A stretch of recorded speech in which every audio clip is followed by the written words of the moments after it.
Hey, it's John Lee Dumas of EO Fire, and it's The Entrepreneurial You, the show for dedicated and passionate Caribbean entrepreneurs seeking daily inspiration, brought to you by author, speaker, and award-winning entrepreneur Heneka Watkis-Porter. You must be prepared to ignite.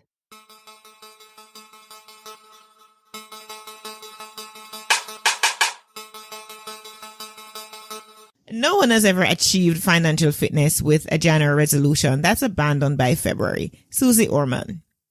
Greetings, everybody. How are you today? Well, my name is Heneka Watkis-Porter, and welcome to episode 97 of the Entrepreneurial You podcast. Today's episode is with Jared Latigo, a corporate change consultant that provides in-person trainings for companies to help them build the best possible workplace. Jared teaches on soft skills, topics like the entrepreneur mindset, financial wellness, and lifestyle alignment. Today, we are going to be talking about financial tips to successfully launch your startup. Welcome to the Entrepreneurial You podcast, Jared. Yeah, thanks for having me. Oh, you're very welcome. So before we head into our conversation, I have a fun question for you. Well, not really fun necessarily, but have you ever been to Jamaica? I have been to Jamaica. Yay! And yes. What stood out most for you whilst you were here? Well, it was actually on my honeymoon, the cruise. So we stopped in, I don't remember what the actual city was. The thing that stood out to me the most, we did an excursion where we drove around through some of the country there, and I guess, having never been to another country like that, I was just kind of surprised at the culture and the simplicity of things, I guess. It just kind of seemed very like everybody did their own thing and was like willing to work for what they had and, just simple. It wasn't so rushed as it is around here where I'm at. So. It's kind of pretty much like that. It's Caribbean lifestyle. It's a little more easygoing, and yeah, it is. But you do have like anywhere else and everywhere else, you do have a variety and a mixture of cultural dynamics and stuff. So yeah. Oh, and I will say the food was delicious. I do remember that. We had jerk chicken. That was the first time that I had it, and they cooked it like maybe it was like on a beach somewhere, like in a cove somewhere, and they kind of did like a beachside cook thing, and it was delicious. Okay, awesome. I'm glad you had that experience of food. You can't come to Jamaica and not experience the food, so I'm happy for that. So now, right. It's time for us to move into our real conversation, which is to talk about financial tips to successfully launch your startup. Now, I want you to share, Jared, a little of your backstory, your journey, because I was watching a video on YouTube, which is pretty funny the way it was brought across. So I'd love you to share that story, that backstory of your journey, and then we can move into financial tips. Sure. So I'll keep it as brief as possible. Our financial part of the story started back in 2010, and we had a typical house in the city and had typical credit card debt and student loans, and kind of got to the end of our rope. Our air conditioner went out. We spent the last $1,500 in to our name really to fix it, and at that point we were paycheck to paycheck, and I was like, I'm done messing with this. This is not cool. And I had just launched officially gone out on my own, not even a year before that, to do freelance web design. And my wife had recently quit her full-time and was part-time because we, after she'd had our son, so he was 1 at the time that this happened. And we were just like, you know what, we got to fix something. And so we got on the Dave Ramsey financial peace plan, started working that, and 14 months and a lot of selling stuff and not doing anything. We paid off $34,000 in the 14 months. And at that point we had started to kind of save up a little bit of money, and we did it on a moderate income. We weren't making a lot of money. So it's definitely doable on almost any income if you put your mind to it. That's the biggest thing, is just sticking with it. And so once we got to that point, we were debt free. We ended up staying in the house for a couple of years after that. We had, actually, we were in the house for, I guess, about 3 more years. We had our other son. And not long after that, we decided we were going to actually sell the house and downsize. And so that was the last of our debt. We got rid of the house. We owed about $100,000 on it. We sold that and we built a smaller place out on some family land and paid cash for it. And so that completely annihilated all of our debt. And what that did was give me the opportunity to explore really what I wanted my business to be and what we wanted our life to look like, and not have so much going out the door, so that I'm not having to, run a full-time job while I'm doing something on the side. It just gave us the freedom that we needed to really do what we felt we needed to. And so since then, it's been a journey. Of course, everything's a journey, but things are definitely taking a turn, in the direction I need them to go now. And just staying debt free and liking living in the country, and it's been great. So that's kind of it in a nutshell. You talk about downsizing. A lot of even these financial decisions that we make are so culturally based, because when I think about downsizing, many persons have a hard time, switching from a larger car to a smaller one, or from a larger house to a bigger house, because it's all about, what people are thinking and, what people are going to say and all of that. They're so concerned about that. So was there any of that for you whilst you were doing that downsizing thing and shifting up things a bit? Oh, yeah, for sure. And this is strictly, it depends on where you're at in the world. So we had a YouTube video that went viral that was on another channel, and it was about this story. And the thing was that everyone in the United States and, some of the other countries that have like the kind of typical so-called larger houses, and I'm speaking, 1,800 to 2,000 square foot house, not enormous by any means, but they understood this story so much differently, a different perspective than, the countries that have, 1,000 square foot is a large house, which is what we're in now, is 1,000 square foot.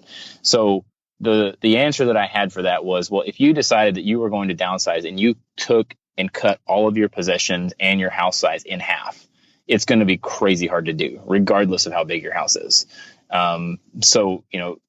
That was where we were at. We sold about 60% of our stuff.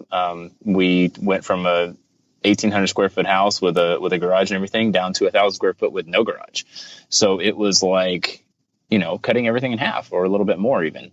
And so I would say like that experience right there did cause some people to say, why are you doing this? Like, what's the deal? You have this nice place. Like, why are you doing that? And the thing for us was that we needed more, we didn't need the material space, like the actual space in the home. We needed our mental space, and having the extra stuff and the extra space in the house was really taking away from the lifestyle that we wanted to build. So we did have to address that. Some people are like, oh, I could never do that. So, well, I didn't ask you to do that. This is our life. So that was kind of the answer to it was, if you're going to cut it in half, it's going to be difficult, regardless. And I never expect anyone to do what I do. This was our story, and yours is going to look completely different. What's important in what you just said, that it was a mind space for you that was critical, because I always say that anything that costs my peace of mind is really too costly. And it's very important to have that peace of mind. Yeah, it is. Absolutely. Let's talk a little bit now about some tips that we can, as startup entrepreneurs, implement and make sure that we are guided by, so that we launch successfully, have a solid financial plan. Sure. So the first thing that you learn when you're really understanding finances is living within your means.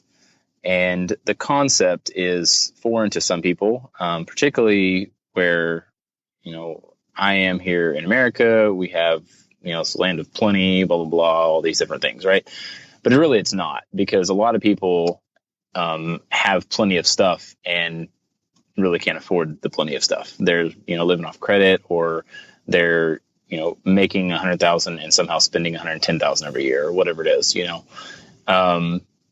there is such freedom and such an important, I don't know the word, emphasis, I guess, on if you will, particularly if you're doing a startup or trying to start a business or something where you really need to understand the necessities of things and living strictly within what you're able to bring in to your house and not, taking on a $50,000 or $500,000 loan or whatever it may be to start this business, right? I've now run and coordinated 14 financial peace classes.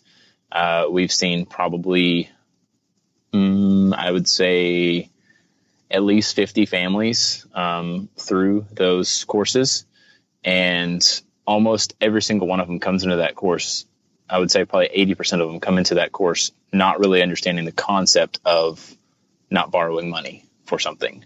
A handful of them are $500,000 in debt because they were trying to start a business.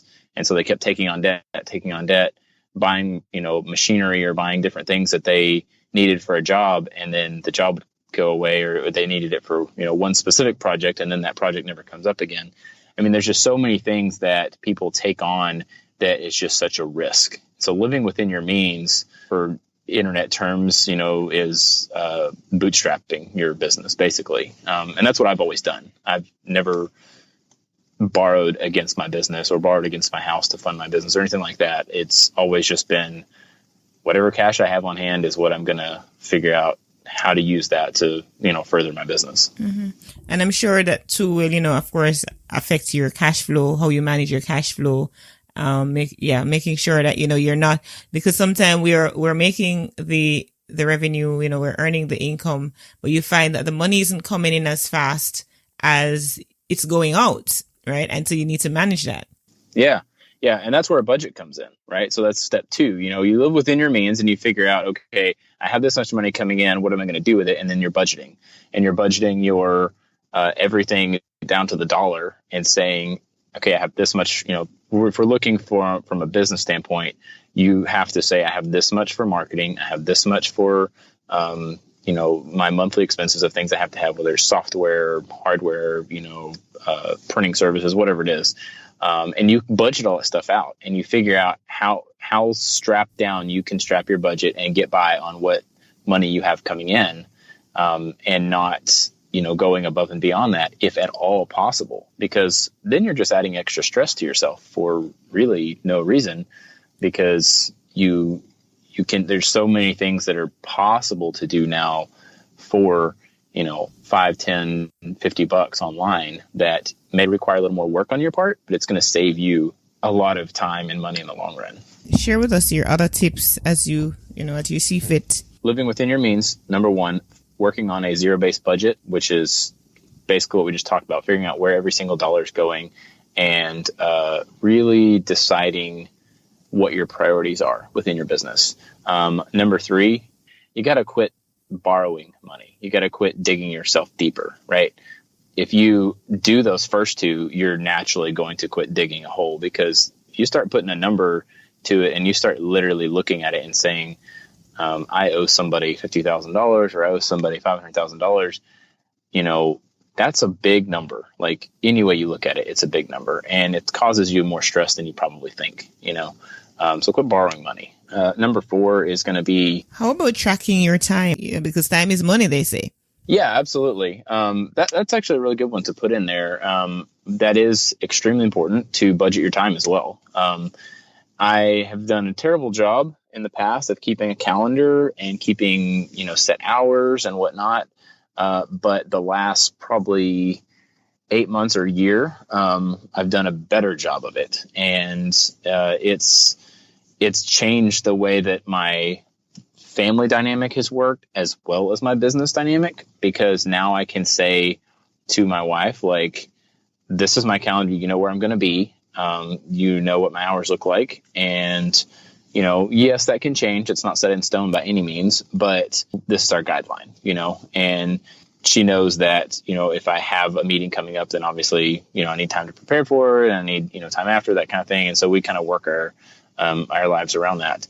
But yeah, it absolutely looks more professional to someone when you're going into a business and they say, oh, when can you come in and help us with this or whatever? And you pull out your, it can be on your phone or whatever, your paper calendar, if you want to keep one of those. And you say, I have this time, and this time available. Instead of just, oh, whenever it works for you.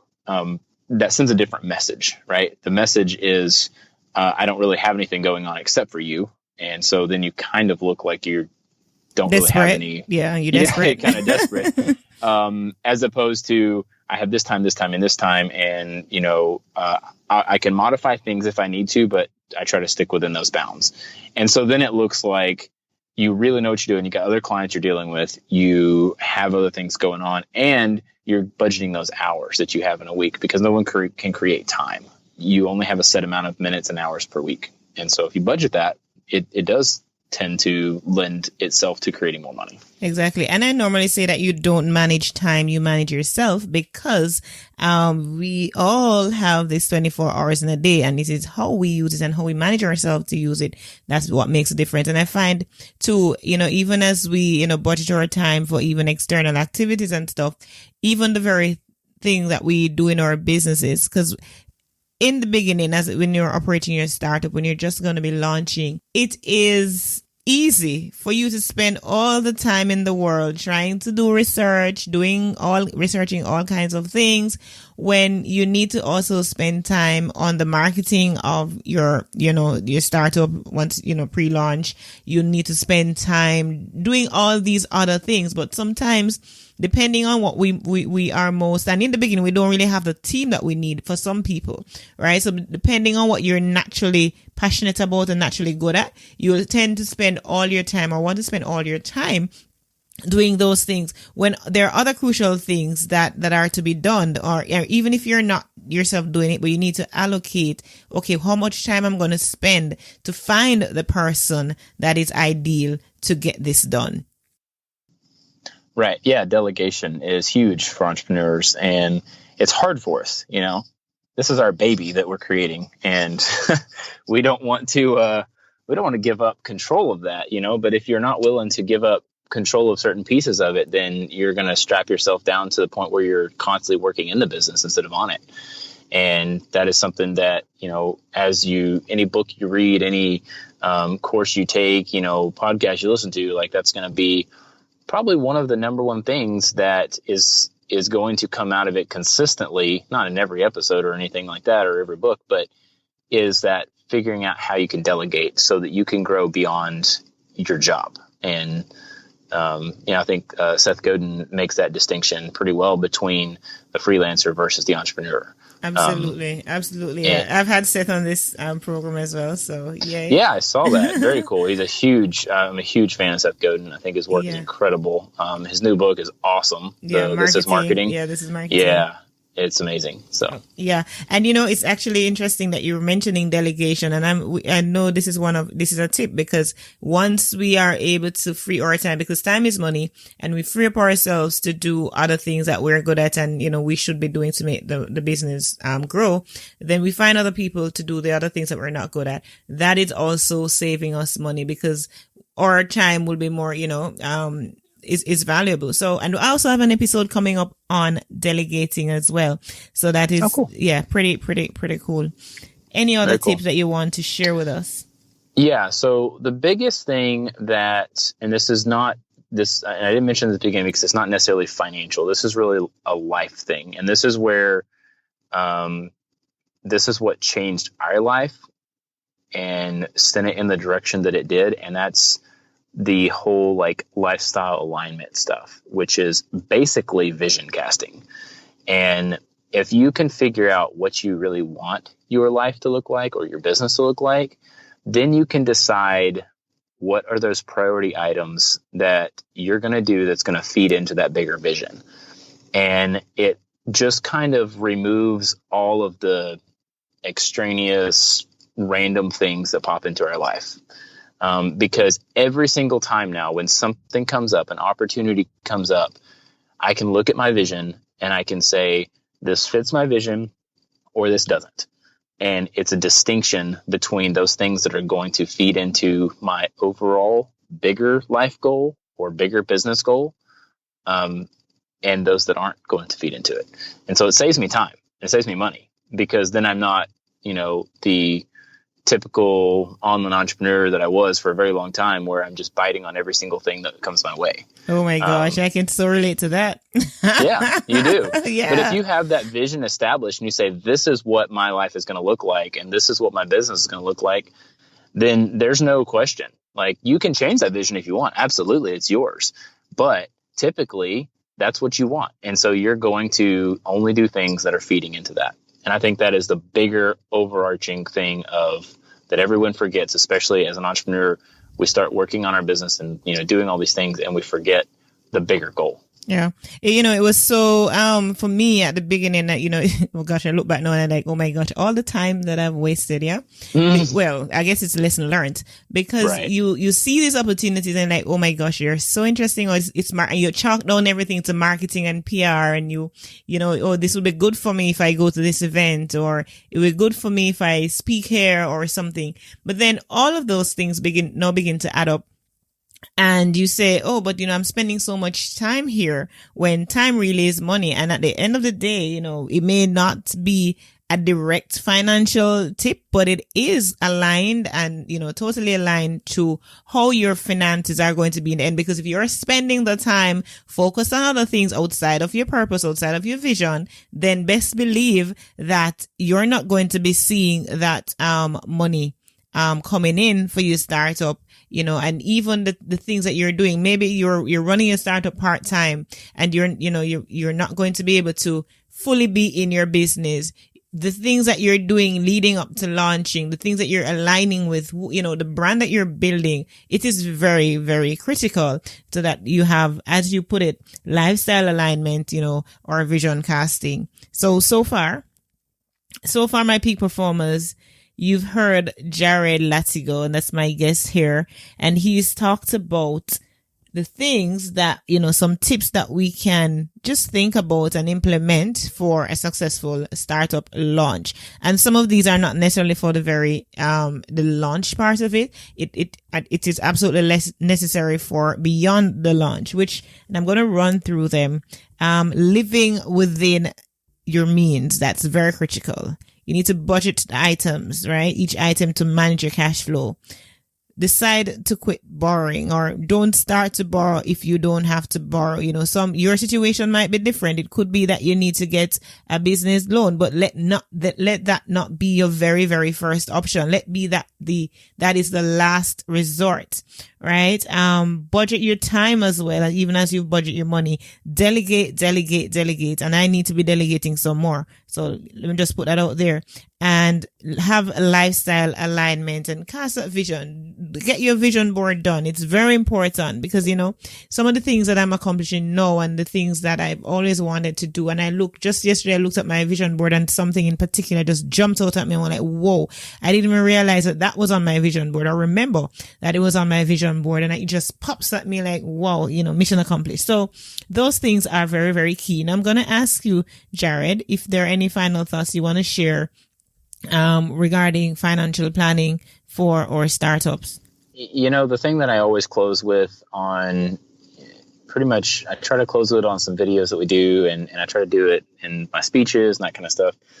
I always close with 3 words, and it's do what matters. And I think that if you really look at those things that matter in your life, and you will do those things, then you'll understand and you'll be able to work toward, what your future is going to look like. And that boils down to everything from your spending habits to your decisions with, what podcasts you're going to promote on, or what articles you're going to write for publications, or what businesses you're going to approach. I mean, if you're focused on what matters and you're focused on who matters, it just clarifies everything for you.